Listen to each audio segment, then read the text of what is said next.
देवगुरु बृहस्पति अश्विनी नक्षत्र को छोड़कर भरणी नक्षत्र में प्रवेश कर चुके हैं। मकर राशि वालों के लिए बड़ी भविष्यवाणी। नमस्कार, आज का कार्यक्रम मकर राशि वालों के लिए बेहद खास होने वाला है, क्योंकि ज्ञान और धन के प्रमुख कारक देवता देवगुरु बृहस्पति केतु के अश्विनी नक्षत्र को छोड़कर भरणी नक्षत्र में प्रवेश कर चुके हैं। मकर राशि वालों के ऊपर शनि की 7.5 का तीसरा चरण भी चल रहा है।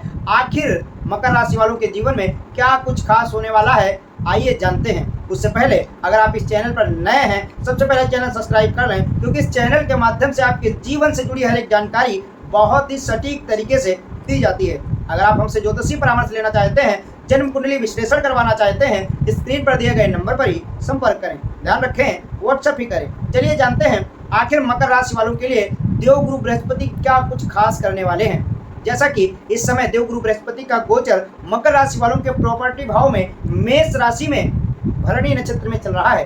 देवगुरु बृहस्पति की पंचम दृष्टि आपके आयु भाव पर, सप्तम दृष्टि कार्य क्षेत्र यानी कि दसम भाव पर और नवम दृष्टि द्वादश भाव पर जा रही है। विशेष रूप से प्रॉपर्टी से संबंधित जो भी समस्याएं आ रही थी दूर होंगी, क्योंकि अभी तक देवगुरु बृहस्पति का गोचर केतु के नक्षत्र में चल रहा था। राहु के साथ बुद्ध्या विहीन मध्य विभ्रत सर्वशून्यम, कहीं ना कहीं भ्रम की अवस्था, कार्य क्षेत्र को लेकर समस्याएं, प्रॉपर्टी को लेकर समस्याएं।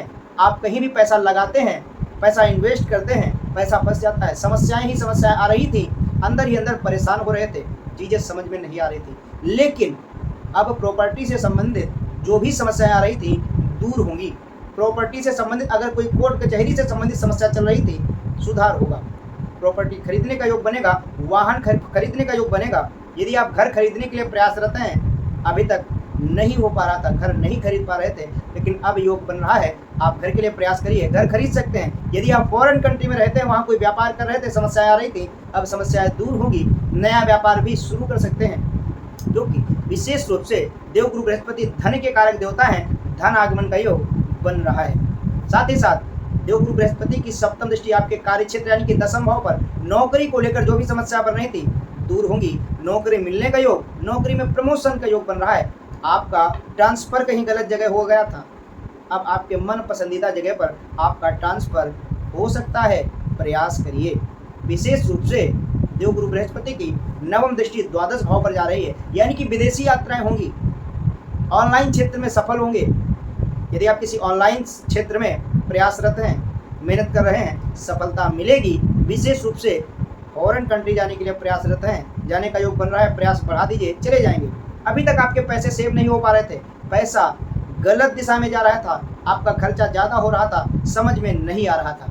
पैसा तो बहुत कमाते हैं लेकिन सेव नहीं हो पा रहा था, अब पैसा सेव होगा, क्योंकि देवगुरु बृहस्पति धन के साथ साथ ज्ञान के भी देवता हैं। और कोर्ट कचहरी से संबंधित किसी भी प्रकार की समस्या आ रही थी, चीज़ें ठीक होंगी।